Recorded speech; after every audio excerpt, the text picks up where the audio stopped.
Josh, nice to meet you. Howdy. Thank you for doing this again. Yeah, thanks for coming on. Super excited. Thanks for coming on for what is sure to be our darkest, most complicated episode. Yes. So, Yeah. Oh yeah. Other than this like brief respite with the last election just a couple of days ago, that's just been sort of the mood for the last whole year. So it's like fine, you know. It's just it's not any much darker than most of like the last year, to me at least. Yeah, Grant, like about halfway through the pre-production for this episode, was like, "Can you just tell me why we're doing this?" And I was like, "Yeah. Unfortunately for humanity, this is the most relevant thing that has ever happened, and sort of is the secret skeleton key for culture." Yeah. But we'll get there.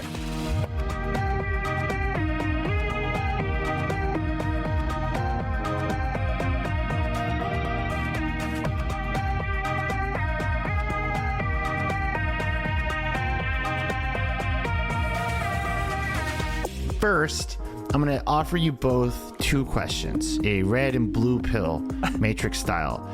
So you can either answer what your favorite Pokemon is, or you can answer what your favorite Sonic the Hedgehog character is. Oh shit. Okay. Oh shit. And if you'd prefer to answer it as like, what do you think is the sexiest Pokemon or the sexiest Sonic the Hedgehog character, if that's easier? I can sound off on this one right away. Okay, yeah, you perked up really fast, yeah. So the hottest female Sonic character, Vanilla the Rabbit. She's attractive and is approximately the size of an average human mother. That's true. She is. She absolutely is the size of an average human mother. Please tell me that you. I know exactly what you're talking. I unfortunately know exactly what you're talking Thank about. you. I also looked up Josh the Hedgehog.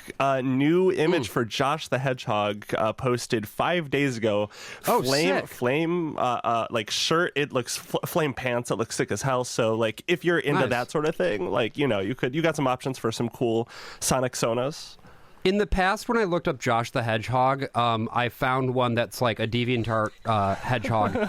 It was a brown hedgehog that had strong libertarian opinions about politics. Cool. Like if you go to the DeviantArt page, there's a lot of Josh the Hedgehog pointing to like. Oh, I should hold on. Pause. I should explain to our audience if you're not super not super online. Okay, first, what we were quoting was a famous ranking of the hottest Sonic the Hedgehog characters on YouTube. Yes. And also, there's a thing that people know about, weirdly enough, thanks to me, actually. I wrote the original BuzzFeed post about this like a decade ago. Oh. Which is that there is so much Sonic the Hedgehog fan art on the internet, you can type your name, the Hedgehog, into Google and get your Sonic the Hedgehog persona.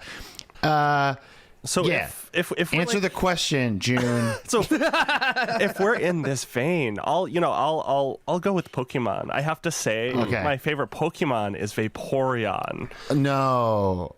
Because Vaporeon is the most compatible Pokemon for humans with the human breeding. They're thanks for coming on, guys. The field egg this group, is all we need, which is actually. mostly comprised of mammals. Vaporeon are an average of 3 feet 3 inches tall and 63.9 pounds. This means they're large enough to be able to handle human dicks, and with their impressive base stats for HP and access to acid armor, you can be rough with one. Yeah. Sorry, I had to do it. This episode has started so much sicker than I was anticipating. So I had to do it. So let me just get this right off the bat here. This is Panic World, a show about how the internet warps our minds, our culture, and eventually reality. I'm Ryan Broderick. With me, as always, is Grant Irving, who I have to remember does not know a lot of the things that we just sort of take for granted.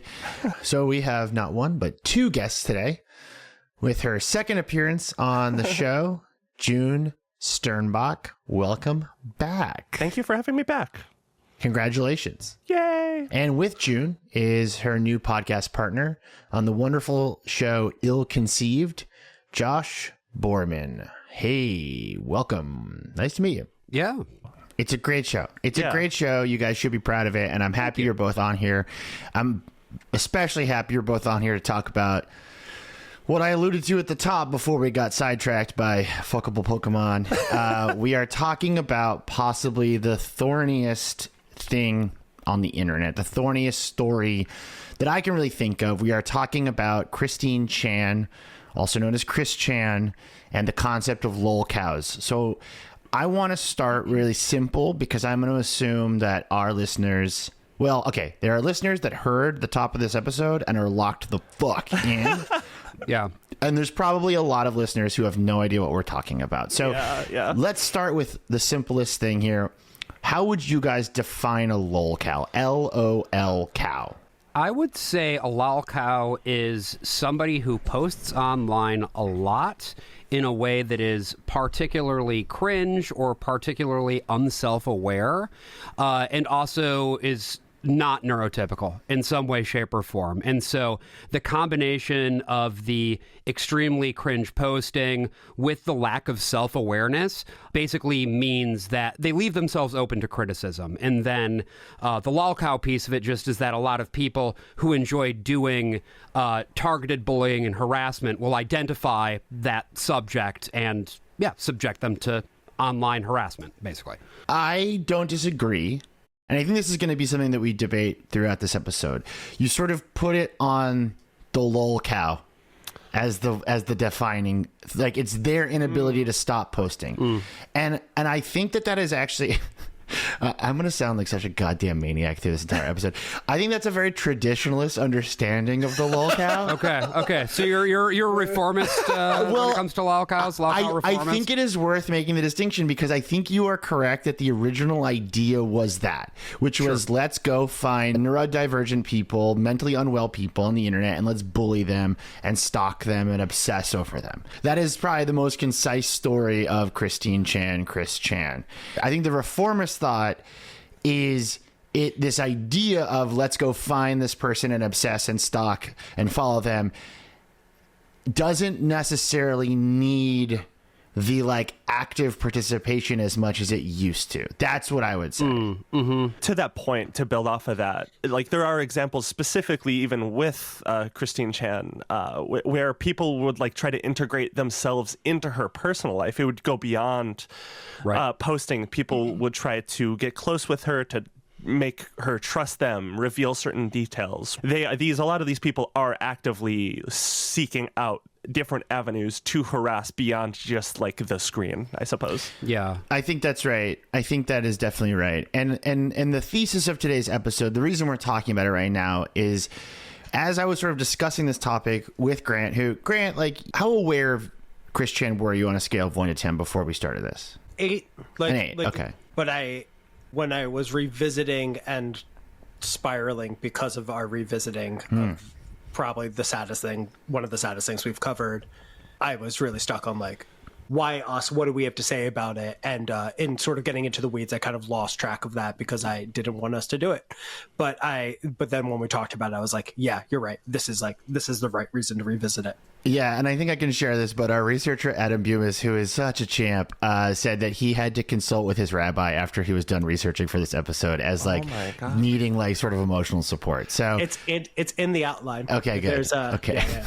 We'll get there then. That's brutal. Yeah, the thesis of today is that the Republican Party, in its co-option and weaponization of extremist online spaces, absorbing the cultures of 4chan, of Reddit, of Kiwi Farms, have effectively turned the discovery of lolcows, of these people that you could follow and stalk and demonize and obsess over, into I would argue their core political weapon. And this might sound a little strange, and I want to throw this at you and see what you guys think, but I was struck by how similar the investigation and dogpiling and then criminal proceedings of Tyler Robinson and his trans partner was to what I would easily have found on a Kiwi Farms thread a decade ago.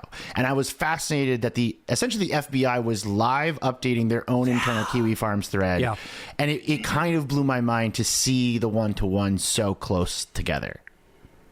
No, that was insane. That's sort of been the hallmark of this administration so far, and with how terminally online almost every single person in that administration is. Like, that's not the only time the FBI was like live tweeting their key pieces of evidence to a bunch of people who it's like, what, like, why am I seeing this? Why am I seeing three bullets? Like the assumption, than to of course, incite harassment, right? Harassment, propaganda, like try to lead people a different way. But no, so the like first cut like week or so, I don't remember how long it was, but like the Tyler Robinson chase, before they knew who it was, there was close to a dozen of different people, particularly trans people, as like accomplices or people who might have done it. There were people that were put under fire because of this, and not to be like, oh, and me too, but like there was a group of harassment on Twitter that blew up because people who intentionally try to harass me on this like very far right Kiwi Farms adjacent sphere on Twitter said that my dead name was either involved or knew about it. So if you go on Google Trends, which I'm not suggesting you do because it's not worth it, but like if I go on Google Trends and search my dead name, full dead name, first and last name, you will see a spike of searches for my full dead name on Google Trends the day after or so the Charlie Kirk assassination happened, because of this like harassment tactic that is approved from the top down to just like the soldiers of the party at this point. And if once again, for anyone listening, we're going to do our best to explain every piece of context and lore here. You'll understand what Kiwi Farms is, what we're talking about. But first, we have to start our story at possibly the most important thing that's happened politically in America in the 21st century, which was that people started uploading fan art of Sonic the Hedgehog to the internet in the early 2000s. Yeah, that's right. And it does actually loop. It does. No, it works. It works. It is true. Who chases and hugs Sonic all the time and wields a powerful hammer? Why, it's Amy Rose, of course. It's Amy Rose, of course. So it's not only that people are, and you know, we talked about this. What episode did we go like down a hole about like, with Gadget Hack Wrench. These people are not furries. There is an overlap between Sonic the Hedgehog custom art people and furries, but they are not, I would say, furries. They're adjacent, much like the Gadget Hackworth cult in Russia.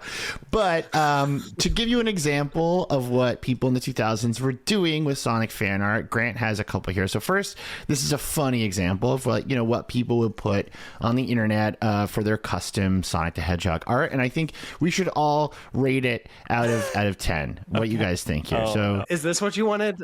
Can you just do a quick scroll through some of this weird fan art, please? This is great. Got some inflation. My friend Katie Natopoulos, a reporter for Business Insider, has made the argument to me that I think is correct, that the reason there's so much weird Sonic fan art is because children like Sonic the Hedgehog, and he becomes sort of like a way you express your weird like preteen sexuality. Okay. And I buy it. I think that makes sense to me. Okay, you can jump off of this, Grant. I will say I was happy to see the one of them being Inflated? lions from the Lion King. Oh, okay. Well, that one's also Classic, pretty good. yeah. That's pretty good. That's an inflated Sonic right there. That's a good inflated Sonic right there. Yeah. I feel like Sonic inflation is like the most iconic of this genre of like weird Sonic art. Yeah, there's something about making Sonic big and round that I really enjoy. It's like Goku. Also, for the record, Sonic becomes Jabba the Hutt. It's kind of pleasing. we have almost at the 20-minute recording mark, and we have not actually talked about Chris Chan at all. Can I tell you guys about Kitchen Cells? I love that place. Yeah, I'm obsessed with Kitchen Cells. I'm obsessed. We should just change this episode to just be us reading posts from Kitchen Cells to each other. That'll be another day. All right, back on track. In 2004, Christine Chan begins a hand-drawn webcomic called Sonichu. Yes. And Sonichu is a mashup of Sonic and Pikachu. Did you guys like encounter this like in the wild? I guess like you guys are a little bit younger than I am, but like do you remember this being a thing? I'm not sure I am younger than you. I think we might be around the same age. I'm 25 years old.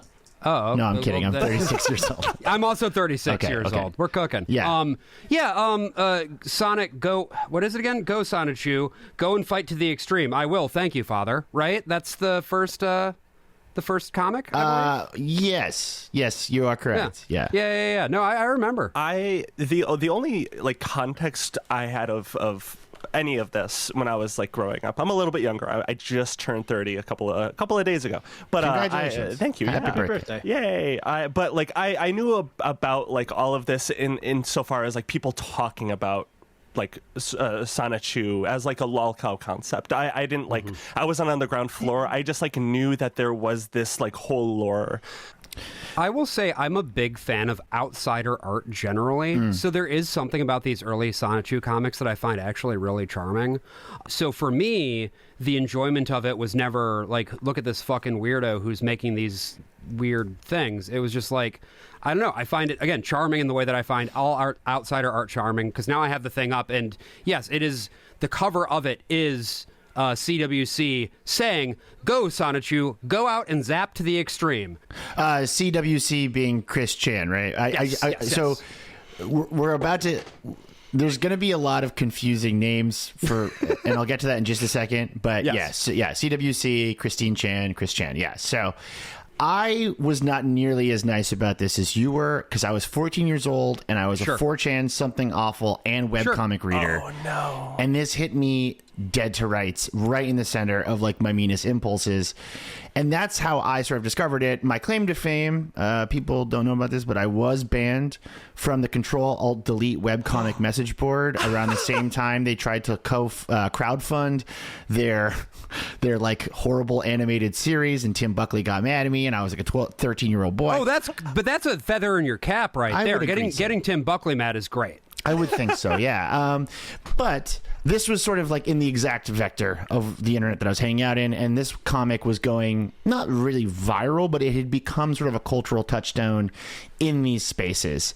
So just to make things simple here, Chris Chan now goes by Christine Chan and Chris. She tends to use them interchangeably. And her transition will be important in this story, but at the time, she's just like a webcomic artist making a poorly drawn comic on the internet, and it starts to catch the attention of sort of the darker corners of the internet.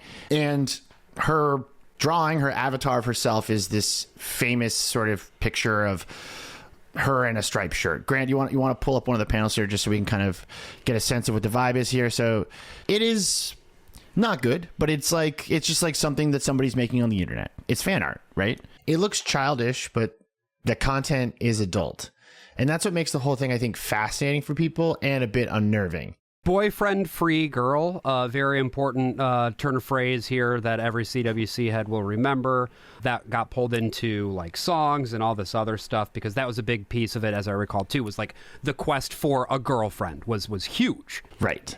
And what I think is really interesting about Christine Chan at this time is that she is pretty upfront about sort of like breaking down her online and offline self in a way that feels very modern now, in a way. Yeah, that was not really done like that before. It was like it was pretty much all pseudo-anonymous or just anonymous, where that's not really the case as much anymore. That's interesting, actually. I even remember like a huge controversy when people finally discovered what the guys from Penny Arcade looked like in real life, and they didn't look like their cartoon versions, because like they were like weird, ugly men who then went and became Gamergaters. So like I don't really care about calling them that, but it was like a whole problem, right? And so like the internet was just not a place that you put yourself on, and it definitely wasn't a place I think you put like earnest creations onto. As I recall, too, a big piece of this comic was pulling in people from real life and making them characters in the comic. That's another unnerving feature of the whole thing. People who Christine had crushes on or had interpersonal issues with would pop up in her comics. For instance, a community college director who Christine didn't get along with was a character, and Christine would use her real name and then have Sonichu attack her. It's understandable, why people who were interacting with Christine in real life would be upset about this. This is, I think, a violation today, where everyone's online. This was especially a violation back then. But it's what happens after these are uploaded online that we're going to be focusing on today. And also another important dimension to the story is that Christine was diagnosed with autism as a child, and that plays a massive role in pretty much everything that happens from this point forward. As this comic starts to get passed around Something Awful, 4chan, and sort of even more fringe spaces, I don't really get the impression that she initially understood that people were making fun of her, didn't really understand the. I think there's a lot of context collapse. Does that sound fair to say? Yeah. I would say a piece of it, too, with Something Awful specifically, is that this is a lot Something Awful, the website. Yes, somethingawful.com. Yeah, Forums.somethingawful.com. All of these things are so complicated to say with human language at this point. Yeah. is that members of the SA forums, a.k.a. goons, I would say disproportionately young, disproportionately male, and disproportionately neurodivergent as well. I would say so. So you've got a lot of people who are genuinely on the spectrum, and they are clowning on these other, as they would say, autists, largely because it gives them the ability to differentiate themselves and be less cringe than the thing they are making fun of. Yes, I'm not a spokesperson for the autistic community, and I'm not a spokesperson for the trans community. June is. The CEO for you're the this CEO episode for of this transgender. Zorn Mondam, Zorn made you the transgender CEO last night. Yeah, that's right. So, but I will say that, like, as someone who frequented these spaces, both do have a very bucket of crabs effect. And I think you are right in sort of diagnosing it as like higher functioning people who are neurodivergent bullying people who someone who isn't. You can see that broadly in a lot of these more nihilistic communities too. I mean, the greatest example of that, the largest one, is like online incel communities, where people will start posting about how maybe something in their life improved. Maybe they are like working out and they're feeling confident about their like physique for the first time. And all like people in these communities will all of a sudden be like, no, you have to stop. Like, you can't do that. Don't become a normie. Don't do this. Don't do that. Try to pull people back down into this never ending doom spiral, essentially. And we're going to talk about what that never-ending doom spiral looked like for Christine after the break. But first, a word from our sponsors, Pokemon ZA Legends. Nintendo, please don't sue me. People want to take away your access to the internet in all kinds of different ways. So you should get a VPN. NordVPN, it masks your IP address, it changes your browser's location, and it makes your online life just a lot easier. And it's pretty easy to use. You connect with one click, or you can use their automated connection feature to protect yourself without having to even do anything. They have over 8,000 servers in 126 countries, which basically lets you change where your computer is logging in from. So if you're in America and in a state where you're not allowed to access certain websites, you can change your IP address to come from a country that has proper internet privacy laws. Even better, NordVPN has one of the fastest VPN connections on the market, and one account works for up to 10 devices. To get the best discount off your NordVPN plan, go to nordvpn.com/panicworld, and that link will also give you 4 extra months on the 2-year plan. There is no risk with Nord's 30-day money-back guarantee. The link in our episode description, nordvpn.com/panicworld to get that discount.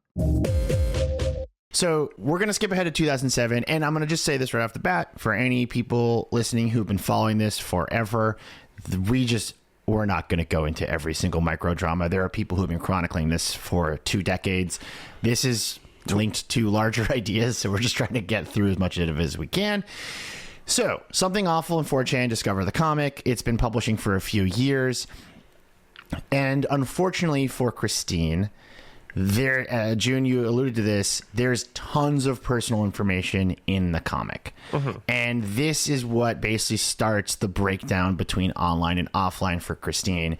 And it leads us to a website that no longer exists. And I'm a little sad it doesn't exist, because even though it was a racist hellhole, it was a genuinely useful tool for me. Encyclopedia Dramatica. Oh, yeah. Do you guys remember this? I do. Of course. Yeah. I didn't even realize that's gone. Holy shit.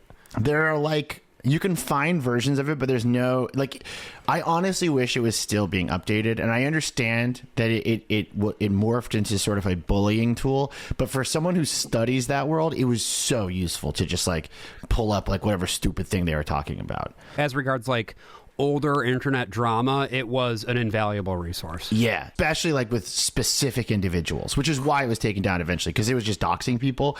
No, just also chronicling the most crazy online drama and situations that maybe 15 people know about is also just genuinely kind of fun when it doesn't turn evil.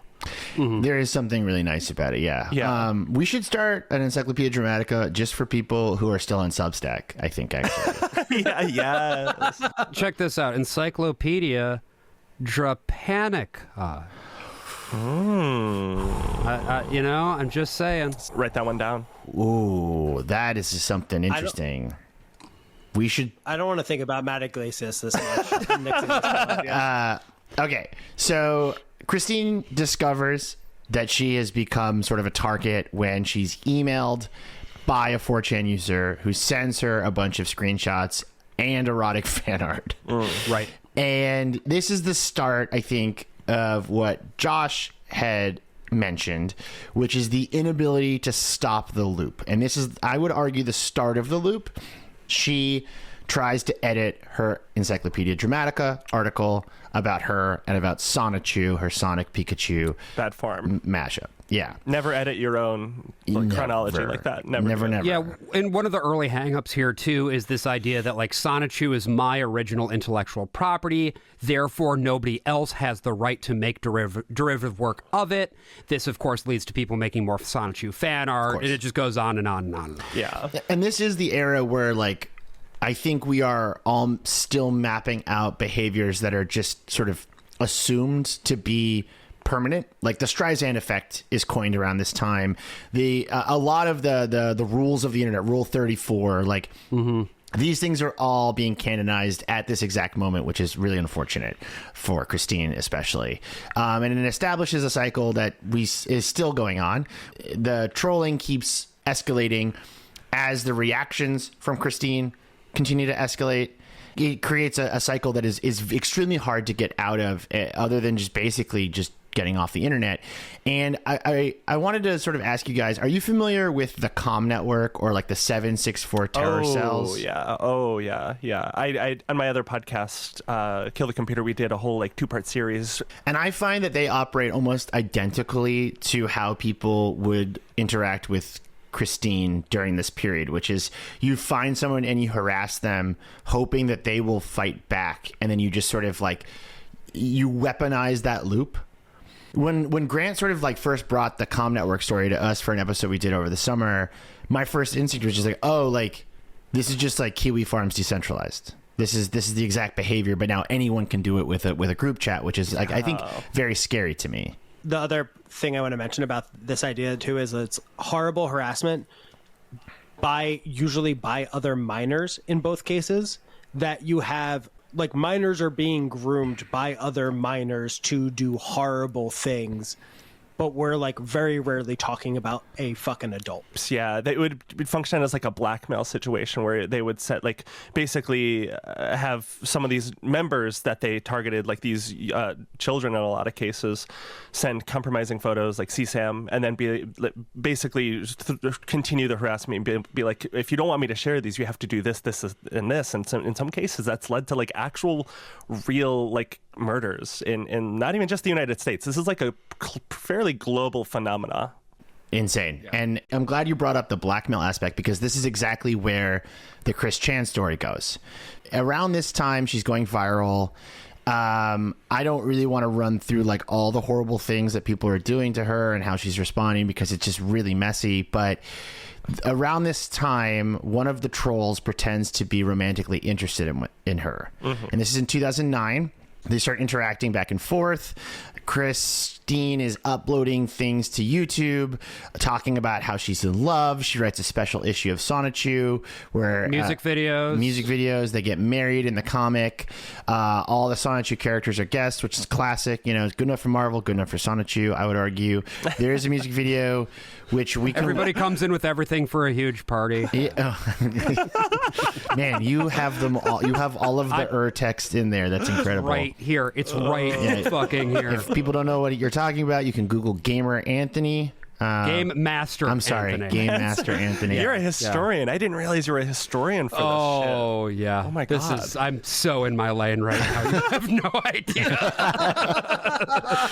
So this troll going by Ivy then asks Christine to upload a tour of her house. This is actually, I think, one of the most classic internet things ever. And in this story, it's very dark, but I do think this is something that just continues to this day, which is that someone who is very online accidentally exposes how they live.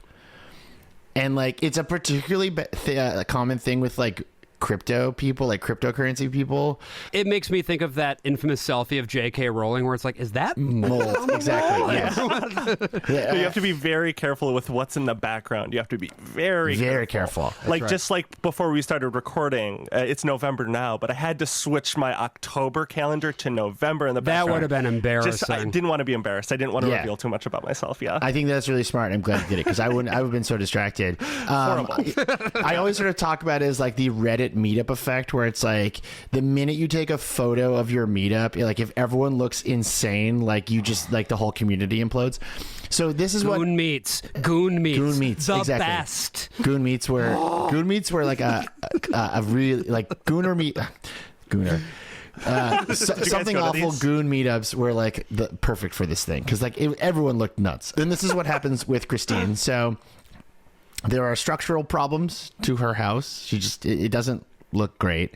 Her parents find out that she put her address online. Her dad confronts her directly about it, and we know about all of this because Christine uploaded the video of her dad confronting her about it to YouTube.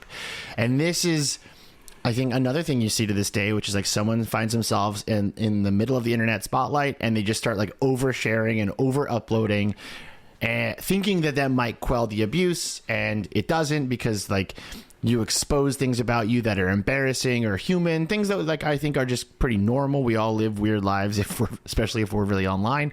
There's a reason we're very online. I don't know what you're talking about. I'm normal. Yeah, you're normal. Yeah, but no, that's true. You have just to like pet really... the labubu. That's right. But yeah, you really like, especially I feel like most people these days, especially because of these tales like Christians, where a lot of people know that you have to harden yourself if you want to be at least any sense of vulnerable or like share any aspect of you really have to like harden yourself and be strategic about it. Like you have to be so careful, depending on the spaces you occupy, for sure. It definitely varies from community to community. I mean, she's like the prime example, Christian, but like I feel like most people in those days didn't really think that like posting a photo of their house would lead to like crazy consequences. Like, why would you think in like, it's a new technology sort of like to you, especially it's rather fresh. Why would you think that humans would just like be mean like that? But that's just sort of like, especially when they're offering to help, right. Which they were, right? Yeah. And it was in bad faith, obviously. It was a trap. Yeah. And then I think the sort of autism dimension there is important too. So it's like not only is Christine navigating completely new territory technologically and socially, but she's also missing, the understanding of just current socialization. She eventually discovers that Ivy is honeypotting her and messing with her, and the character of Ivy is killed off in the Sonichu comic. Ivy is trapped in an elevator, and then there's like an earthquake that like makes like her neck get tangled in the cable of the elevator, and it kills her. I should say this is the other thing that I think makes all of this output weirdly compelling in a way, is that it all looks like stuff that was drawn by a child. Yes. But it can also be very violent and very sexual because Christian at the time was an adult, I think that was something, that the sort of psychology of it was something that people found weirdly compelling. Yeah, and I'm glad you brought up the age dynamic here, because it's even more confusing than something like the comm network, because Christian at this point is probably, I think she's a young adult at this point, and the people who are beginning to mess with her are children being convinced by other older teenagers or young adults to do this. And ContraPoints, actually, the YouTuber, has a really good take on this, where she describes it as users grooming a child to deceive an autistic person into performing sex acts for their entertainment. And she's referring to an incident where 13-year-olds were catfishing Christine and then convincing her to have phone sex and then recording it and posting on the internet.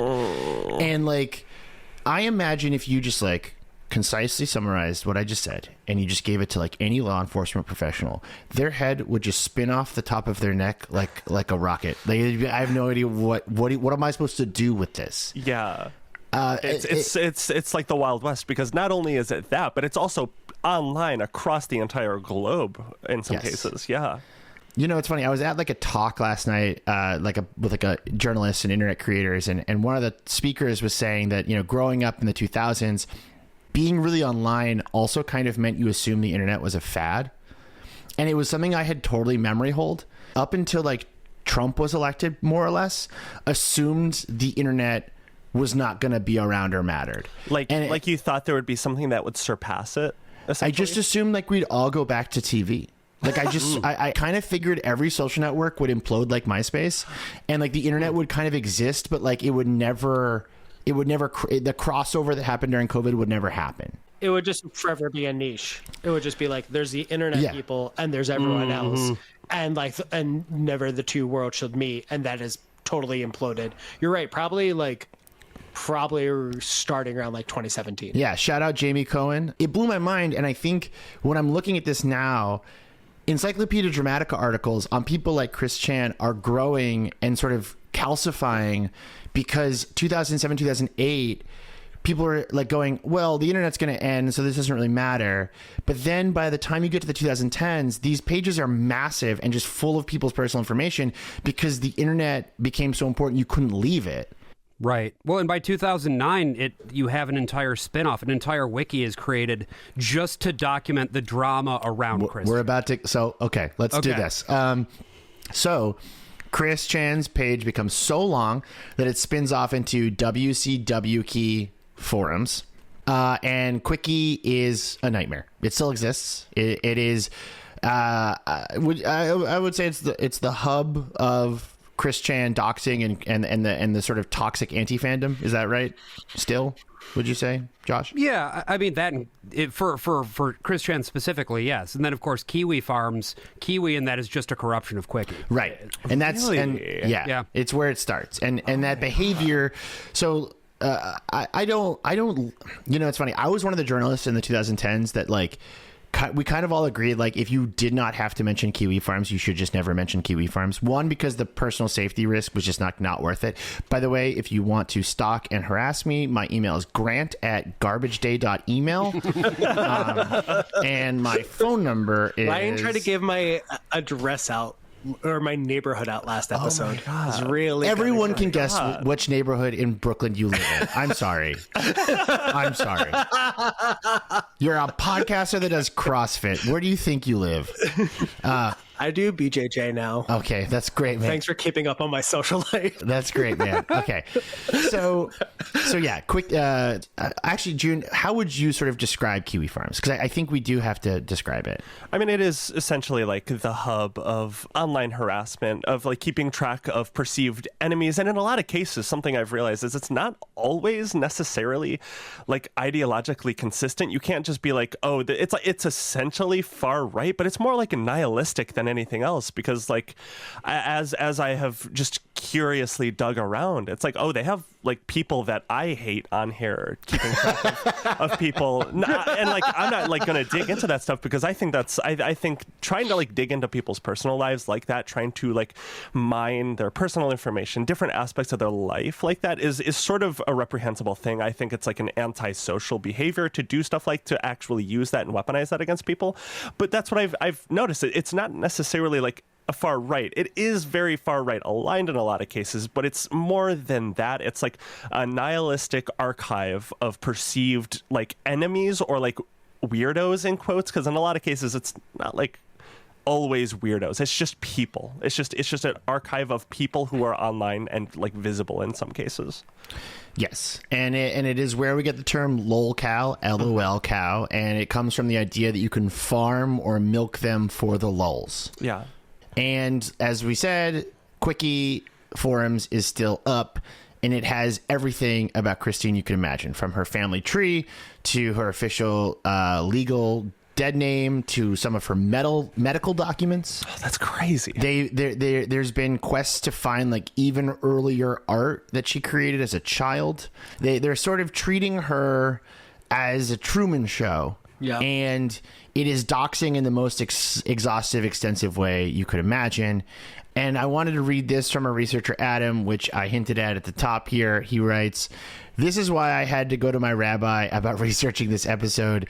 It's the most exhaustive source a researcher could possibly ask for, but it's also deeply immoral to use as a source because you're implicitly legitimizing it when you do. When I was looking at it, I kept thinking, this could be about me. This could be about any one of my friends, my family. Chris Chan is far from blameless in its creation, but would anyone's life look good in such exhaustive detail with much less documentation or recrimination for the people who spent years harassing them? Which is definitely the way I feel about delving into this world. Is like to document it is to add to the documentation of it in a way. Mm-hmm. It is journalistically a strange world to be in. The sad reality is, though, that it has sort of cracked the mainstream. It's not like everyone's grandma's not going to know about it, but like for those who are sort of terminally online, it's cracked that. Christine, after this intense early period, tries to go offline between 2009 2011. She tries to stop posting for a while, and they pull her back, right? Like they pretend to be friends with her. They, call her incessantly, and they mess with her. She responds. It's like all of these people, the reason that they drag Chris Chan back in is they need their show. Mm-hmm. They can't handle not having their show to watch and play with. And there's an interactive thing to it as well. You get to participate in the construction of the narrative. Mm-hmm. Right. It's why I voted for Trump. You just nailed it. Yeah.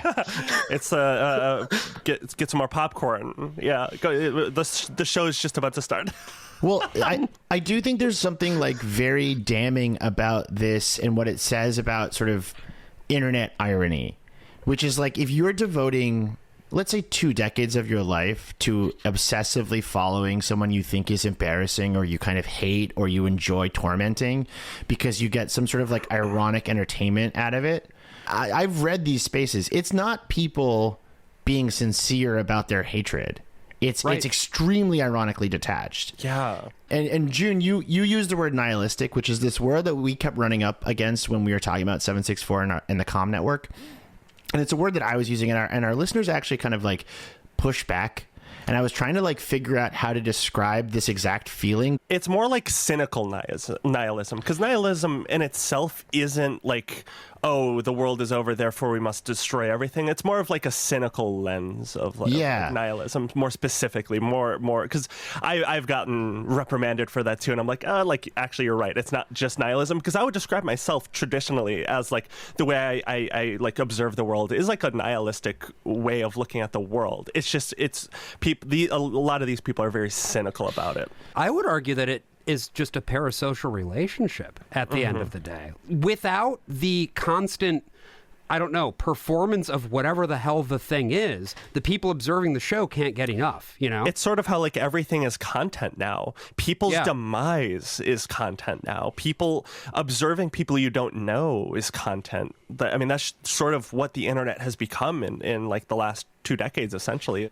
I also think it's very dangerous to spend a lot of time ironically appreciating something or ironically interfacing with something, because it becomes very hard to remember which way is up. And so I think for a lot of these people, there is like a sunken cost fallacy there where they have spent a decade effectively stalking this vulnerable person. And maybe the beginning was like, this is really funny. And like, I ironically love this. And like, oh, it's so funny. And after a while, you just have no idea what you're doing anymore. A lot of the guys that I knew who were radicalized into extreme politics in the late 2000s all started because they kind of thought this or that was funny. And this is, I think, why Kiwifarms becomes this massive hub by the 2010s of extremism. In 2014, it becomes a massive part of Gamergate. It causes a bunch of suicides. It is a huge place for child sexual abuse material, doxing, and then in 2015, it's renamed Kiwi Farms. And it continues to follow Christine, and it basically wants to also destroy the world. Like one of the biggest mods on Kiwi Farms is an anti-Semitic white genocide conspiracist who eventually even says that the harassment against Christine is too much. These people are so far beyond even your garden variety 4chan blood and soil nationalist that they're like, those guys are freaks. Well, and I haven't really followed what those people have been up to, the extreme, Chris Chan followers. What kind of shit are they even getting up to these days? Well, we should probably talk about one of the most recent updates in the Christine story. And I believe was one of the earliest conversations Grant and I had where I pitched... Grant, did I pitch you the court case as a podcast? I pitched you and you said you guys cannot pay for our safety. Oh, that's what it was. Yeah. And I said, yeah. Yeah. You were like, we should do a show about this. And I was like, you can't pay to keep me safe enough to do this. Okay. For now, the last really dark turn is that trolls got Christine to admit that she was having sex with her own mother in 2021. They had uploaded a call that Christine had where a troll goads and encourages Christine to talk about having an incestuous relationship with her mother, and then this leads to Christine's arrest. Oh, yes, I remember this now. Okay. I remember that. The Kiwi Farms trolls call the cops.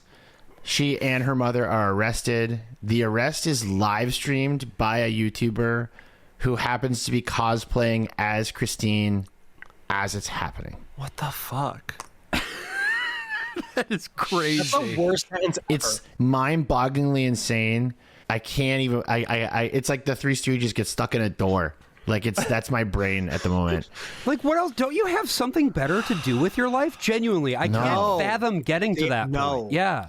I actually, when I wrote about this at the time, I got an email from a reader who I ended up commissioning. He was in Germany, and he wrote a story for me about the Chris Chan of Germany, who's called Drakenlord. Okay. Who is a Bavarian metalhead who basically has had the exact same life as Chris Chan, but the town has like tried to kick him out several times because he lives in this very small Bavarian town that like people just show up at to like harass him, and he has like meltdowns on YouTube like every once in a while.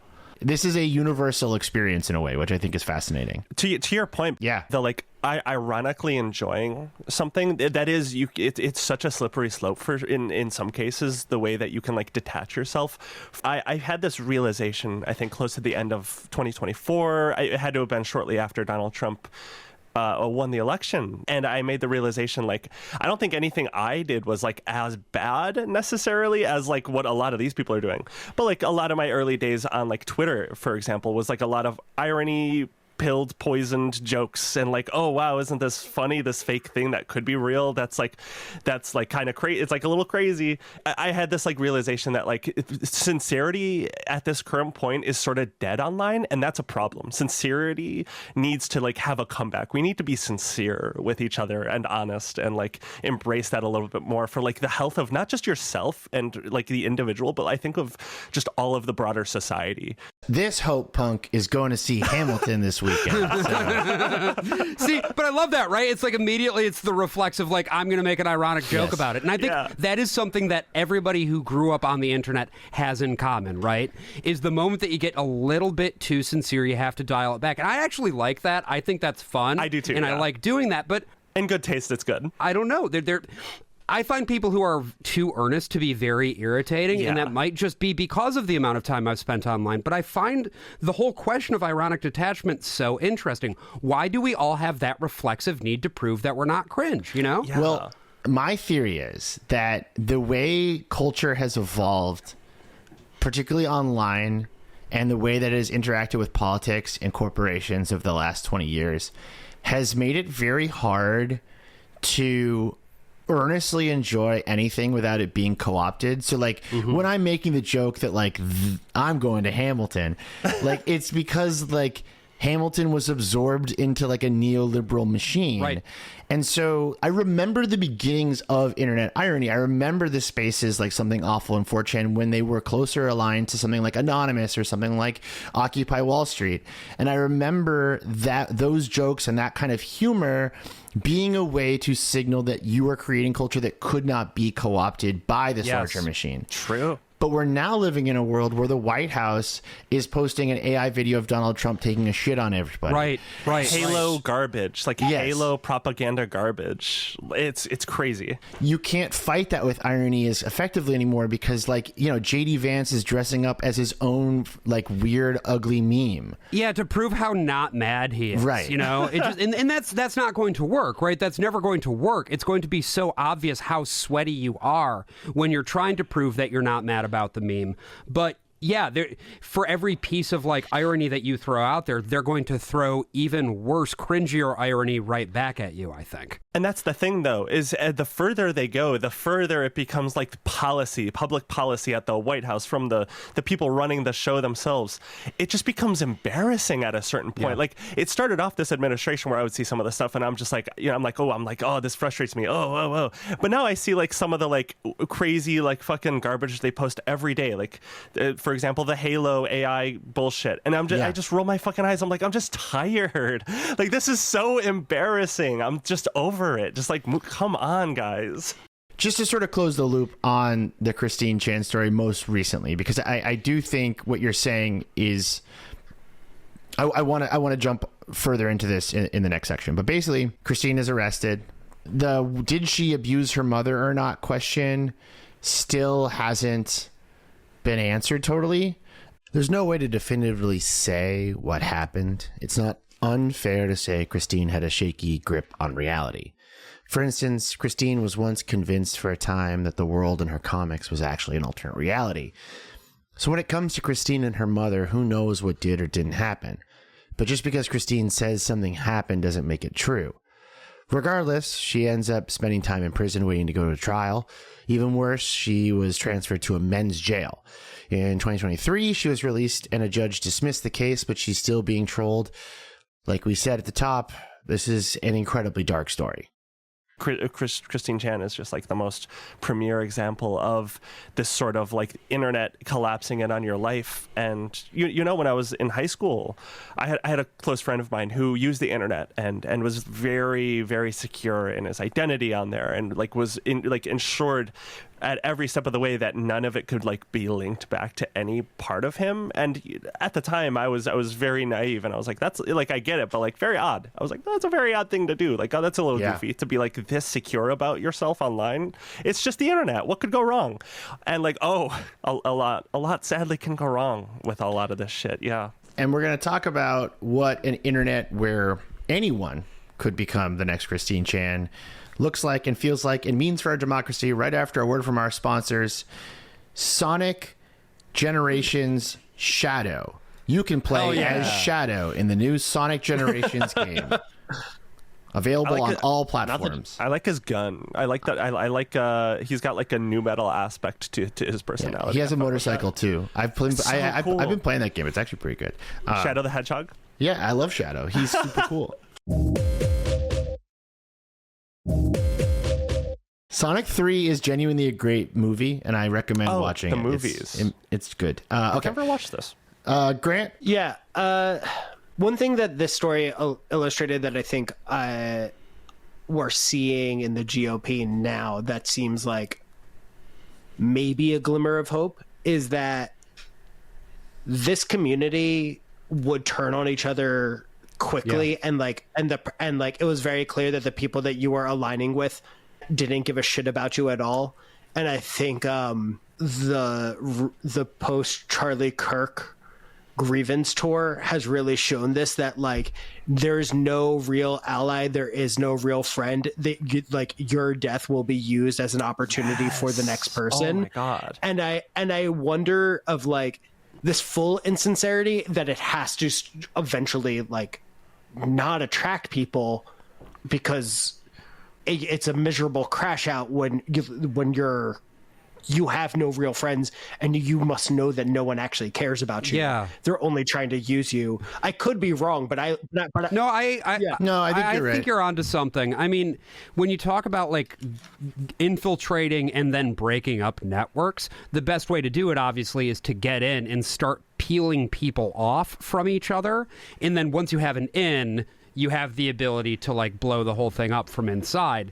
And I have to imagine that if you can find a decent in with these people, it would be very easy to do because they have nothing really going for them other than spite. Yeah. And because they collect intel and, you know, swatting and stuff like that, all of that is basically like trophies for their wall. If you present them the opportunity to take another one down and like use you to do that, they're going to see that as like a win, right? Like that's going to be yet more lulz for the fucking trophy rack or whatever. The game aspect, I think, is dead on. They are attracted to the reaction they can get from people, and they're also attracted to being rewarded internally for it. If you look through any of the White House affiliated X accounts right now, any of the big departments, you know, DHS, any of those, they're all taking memes from right-wing users and repackaging them on the main account as a way to like reward them.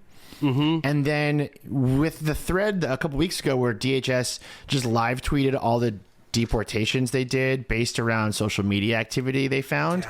If you go into the post interactions on X of those posts, it's all the right-wing users taking credit for being the one that sent it to them. Right. Which is so Kiwi Farms coded. It's like, oh, I did this. This only has utility as long as the people who are running the show, the people who are in power, are able and willing to reward this behavior. Yes. But that can change extremely fucking quickly. The more you reward this kind of behavior, the more it erodes your power everywhere else. Mm-hmm. And I think we're seeing this happen in real time. And especially, I feel like post Charlie Kirk, like that's, I feel like where things really have felt like there was that seismic shift. Absolutely. It's funny you bring this up, actually. I was working on like this retrospective thing about MySpace, and I was like digging through old academic journals about it. And I was reading a lot about the shift between like Facebook and MySpace and, you know, why people went to Facebook. And, you know, the arguments that I've come across is that MySpace just became so unpleasant to be on, so aesthetically gross and difficult to use and full of so much drama and predators and scams that it started making me kind of come to this idea that like the current entirety of social media is going through a MySpace phase, and that like people will just leave. And I think one of the stranger like impacts of a right-wing government using the internet this way, turning it into one giant Kiwi Farms thread, turning it into one giant 4chan thread, is that people will just stop. I totally agree with you. I see this all the time. So with COVID, everyone went online. Yeah. And I don't know how tuned into specifically online trans communities you guys were, especially at that time. But there was like a big baby boom of trans people coming out and starting to transition. There was a huge increase of visibly coming out trans people. And as the internet, especially closer to this like insane Trump era that we're living in, but even running up to it with how transphobic everyone has just been becoming, there has been a very intentional push, at least in my communities, to get the fuck offline and start doing stuff in person. I have like community events like where I live, where it's just like we are like gathering like 50 people and just doing something like, and then all the amount of people that are like, I just deleted all my social media, like this is what I do now. I don't fucking know I have no clue what the fuck Twitter is anymore. I don't know what X is. I don't know what's happening on there. There is a detachment away from social media. Yeah, absolutely. And I think to pull sort of the targeted harassment stuff back in, why would you want to stay online when all of the posts that you have can and will be used against you? Right. There's no fucking reason to stick around on like Twitter or what have you. All it's going to get is you targeted and dunked on in the worst possible faith by the worst people alive. And there's this incentive with algorithmic social media to continue. If you get a good dunk in on someone, you're incentivized to continue doing it, especially as like social capital starts to accumulate at posts. You get like 100,000 likes. It feels great, especially if you get like a really good dunk in on someone. I think to sort of like take this on home, the lesson of Christine Chan, the reason why I think it is important to dig into this story and try to responsibly talk about it is that anyone now can be Chris Chan.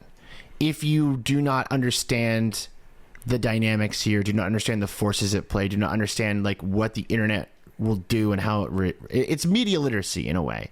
And I think the fact that we now have this extremely aggressive right-wing government that is very comfortable acting like a Kiwi Farms user, acting like a 4chan user, and going after people, particularly trans people, but also people who are neurodivergent, immigrants, people of color, any vulnerable community, they have no issue.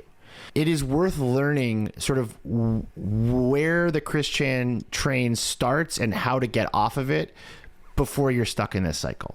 Yeah, I mean, with AI, large language models, not only are you going to get all of that text, if you get a lie that's big enough and well spread enough, the large language model is going to keep spitting it back out over and over again because it has no way of determining what's true or not. Right. It just knows what is probable.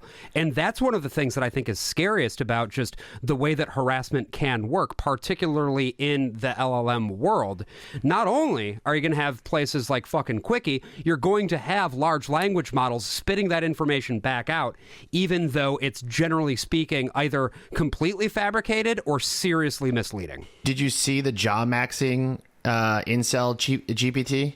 No. Someone made a custom GPT. So there are like plugins sort of things now you can use custom ChatGPT builds, and one is called jaw maxing, or no, one is called look maxing, and basically it will just convince you to get plastic surgery and cut your face open, sure. and it's an automated incel. And so a lot of you're very right. Like a lot of the oldest internet behavior is being encoded into LLMs and will just sort of operate in perpetuity. June, what you're saying? And to that point, and Josh's point before, with I'm sure you guys saw this on Twitter a couple of months ago now. Will Stancil was being he was a target of a lot of these people on Twitter because Twitter is just sort of Kiwi Farms at this point. So there's a lot Will of Stancil is a lolcow 4X. Yes, yeah, and the way that they weaponize Grok to say, I'm not going to say it on the show, but just like absolutely reprehensible, insane things about him, and it ingratiates that into the AI chatbot itself is just crazy. It's a weaponized feature for these people at this point. I am very happy you brought up Will. Actually, I love when people bring him up. He's great. I love him. I have obviously. Well, you can't be sincere. You can't have a sincere moment. Unbelievable that I cannot appreciate Will Stancil in an unguarded, honest way on this show. I have issues with Mr. Stancil. I think he is extremely illiterate when it comes to internet culture and doesn't like to admit that. I think he has a very I got an internet connection in 2017 vibe to him that I find extremely irksome. That said, he is an ally against the authoritarian regime. So enemy of enemy is my friend. It's fine, whatever. Yeah. He has, though, I think, turned himself into a Christian figure for X, for Twitter.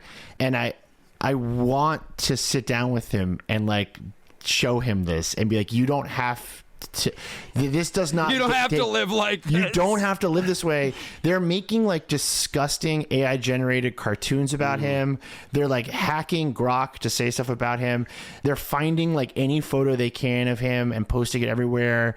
I think he's stuck in a loop that's very similar to what the one we talked about is today. Absolutely. Next Absolutely. week on Panic World, Will Stancil. Plattner and Will Stencil on the same episode. I do want to talk to Graham Plattner. Yes, I'm curious what that whole world is like right now. But no, Will Stancil, sure. Like if you want to come on the show and talk about it, like, we can talk about it. But like, I feel bad because like there are these figures that I think there are some figures on Blue Sky that would qualify as a Christian figure. Yeah. Like we haven't mentioned this term the entire episode here, but the main character effect is becoming a Christian. That's what that is. It's on TikTok too, actually. I mean, I know we had briefly mentioned TikTok, but I don't know if you guys are familiar with World of T-Shirts, Joshua Block. Oh, yeah. No, he's like the best example. Very on TikTok. Similar situation. This so is sad. Really fucking sad. But can you quickly sort of just summarize? Yeah, I mean, a deeply autistic young man who originally started posting videos of himself dancing and singing on the streets of New York, and it was very, very charming. But comes from a similarly oh god, this is so dark. unstable home situation, and then has now developed serious alcoholism and has been a hardcore alcoholic for a few years, and is now being taken advantage of by the worst people in the world to make additional content, basically. Basically, he's on the spectrum, and they convinced him to just keep drinking alcohol on stream, right? And he live streamed himself into alcoholism, right? I remember and it's like an incentive in a lot of cases. People will pay money for him to keep doing it, and like the person that like sort of weaponizes that behavior encourages him to continue. He's had a few different handlers at this point who all basically just ferry him around, and it's just like documenting world star type behavior in real time. It's really something else. I don't talk about this very often, just because I like to keep my personal and internet life separate. But why would you want to do that? If you want Ryan's address, just send an email.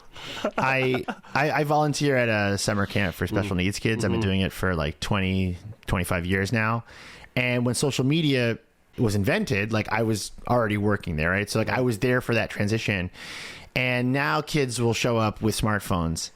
And my rule for many, many years has been like no photos at camp, because I assume like a good 60 to 70% of those classic like person doing a weird thing meme images is someone with special needs, someone who is neurodivergent, being caught unaware, having their photo taken off a photo bucket account or a Flickr or a Facebook, and just there's an entire genre of reaction image on 4chan that's just guys with Down syndrome. Like Shane Gillis brought all that shit back a couple years ago, and now like everyone's using the R word again. And it's like there's something so cruel and dark to me about the outsourcing and the mainstreaming of this very weird world we've spent this episode talking about, and just see it in every corner of the internet now. I think it is genuinely the most profound failure of this current internet age, is like letting this shit come back. I would argue, though, that it's not at all surprising given the national climate, right? I mean, when you have a national climate that sees sort of survival of the fittest as being simultaneous and synonymous with being neurotypical, being traditionally able-bodied, shit like that. Anything short of that is going to be seen as both a failure and deeply cringe. So, and it's not even just the culture; it's in a lot of cases coming from the top leadership of the government of the United States, which we talk about a lot on Ill Conceived, right? The fact that the natalist project that we see that is making these big moves, so much of what they want to do is fundamentally eugenicist, because they see these things as aberrations and unacceptable. I'm going to try my best here to put a final line that isn't extremely, extremely depressing, which is that I think this episode has sort of convinced me that, yes, sincerity is important, even if it makes my skin crawl. And I've been told I have resting sarcasm voice, but I'm from Boston. We all have it. It's just a thing. But I think you guys are right. That like the way you combat this culture is by embracing people, by being sincere, by getting offline, knowing when to quit. And I hope, the people who listen to this today and didn't know anything that we're talking about understand that Vaporeon is the most fuckable Pokemon. I almost made it through. I almost did it. I think you should say a nice thing to me. I think that you should practice sincerity by saying one nice thing to me on microphone. So if you guys don't know, there's been an ongoing bit for about a year now that whenever I introduce Grant, I always say I'm going to unmute his microphone and allow him to speak, or I'll let him out of his cuck cage, or, whatever. I unzip the like full body leather inflatable suit that I have him in at all times, something like that. Inflatable? Yeah. It's that's like I find this erotically intriguing. Go on. It's one of those black suits where you put the hose in and you blow them up big and round. Okay. That's where Grant's podcast, his mic is inside the suit. Patreon.com/PandicWorld.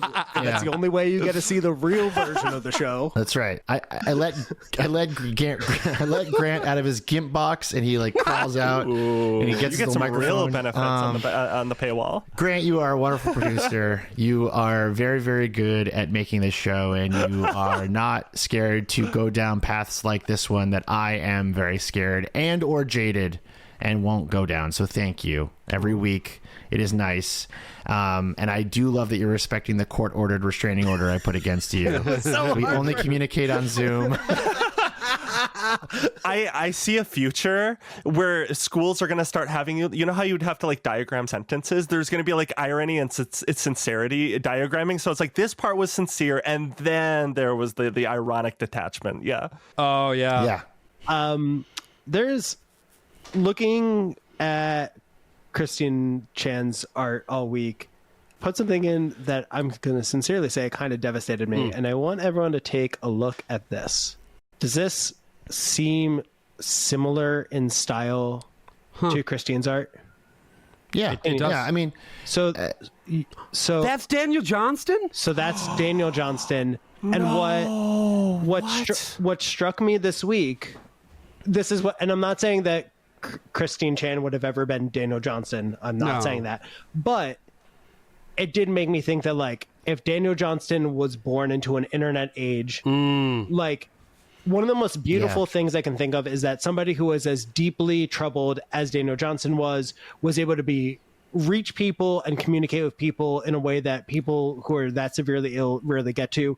And it was like the right community was able to make this connection and appreciate him and like treat him with respect. Like, you know, there's the documentary shows like Sonichu like taking him around New York, like very like respectfully. So it's pronounced Sonichu.